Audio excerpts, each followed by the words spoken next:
Berjumpa lagi dalam permenungan kita edisi Rabu 26 Agustus 2020 dalam pekan ke-21 masa biasa.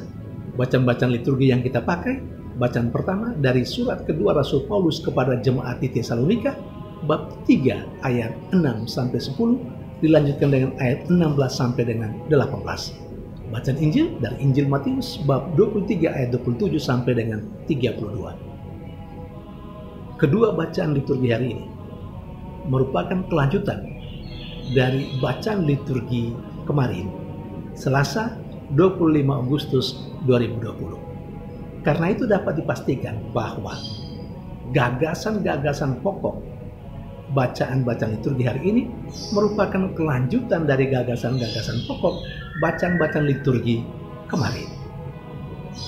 Saudari dan saudara yang terkasih, Rasul Paulus dalam bacaan pertama hari ini mengingatkan jemaatnya di Tesalonika bahwa ada orang di sekitar mereka yang dengan cara tertentu melalui pengajarannya dan cara hidupnya yang kurang baik mau menyesatkan mereka yang sesungguhnya sudah hidup baik dan benar menurut ajaran yang mereka terima dari Paulus sendiri.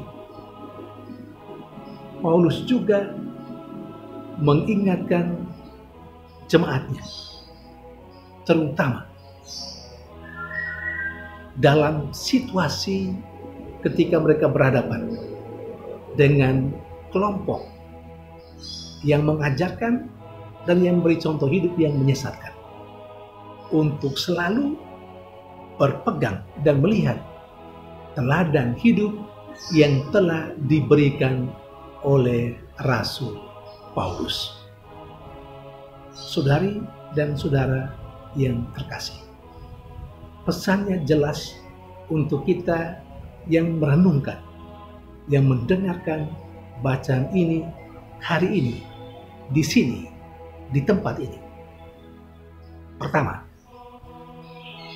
kepada jemaat atau sebagai umat, kita diingatkan bahwa ada orang di sekitar kita, entah dengan cara hidupnya maupun dengan pengajarannya, mau menyesatkan kita dari ajaran yang benar yang kita terima dari mereka yang datang mewartakan kebenaran kepada kita, mereka yang adalah orang-orang terpilih yang ditentukan oleh Allah melalui gerejanya.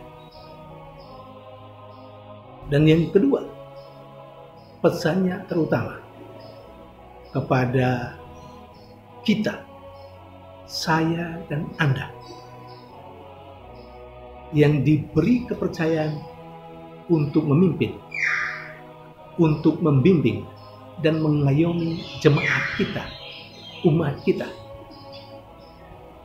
Salah satu cara yang bisa kita lakukan untuk umat kita yang sering berhadapan dengan orang-orang yang dengan cara hidupnya dan ajarannya menyesatkan jemaat dan umat kita, yakni kita diajak untuk membangun kehidupan kita secara baik supaya kita bisa memberikan contoh hidup kepada jemaat, kepada umat yang dipercayakan kepada kita atau yang hidup bersama dengan kita. Marilah kita bertanya sebagai sebuah refleksi, apakah saya dan Anda adalah imam, pastor, romo yang bisa menjadi contoh untuk umat yang hidup bersama kita atau yang dipercayakan kepada kita.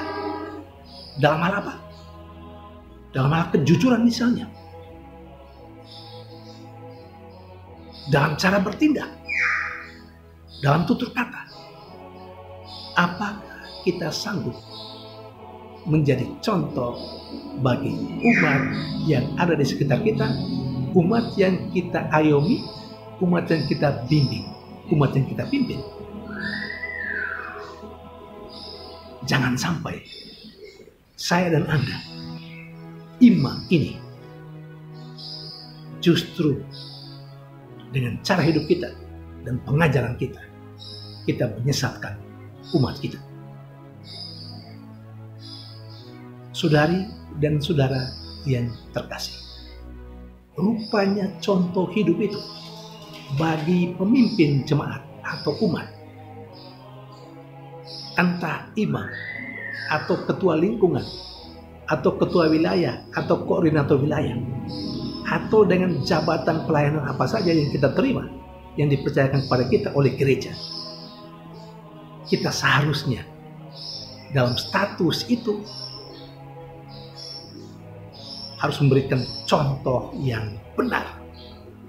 Karena itu Yesus dalam bacaan Injil menegur dengan sangat keras cara hidup kelompok yang adalah pemimpin umat, yang seharusnya memberikan contoh yang baik bagi umat, ternyata hidup dalam kemunafikan.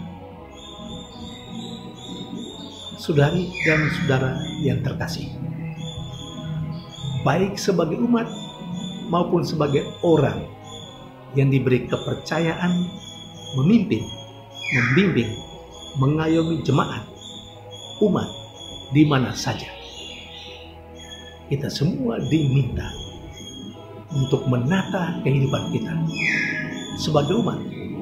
Kita harus menjadi umat yang mau mengikuti contoh hidup yang baik. Kita diajak sebagai umat yang lebih mengikuti apa yang diajarkan oleh gereja kita daripada apa yang kita dengar dari orang lain yang dari mana asalnya kita juga tidak tahu. Hal ini perlu supaya kita tetap dalam jalur yang benar menurut ajaran agama dan iman kita. Dan yang kedua, andai kata kita diberi tugas sebagai yang mengayomi umat, mari kita menata kehidupan kita dengan baik, karena kita seharusnya menjadi contoh bagi umat yang hidup bersama kita atau yang kita bimbing dan yang kita ayomi dalam karya keutusan kita. Tuhan memberkati.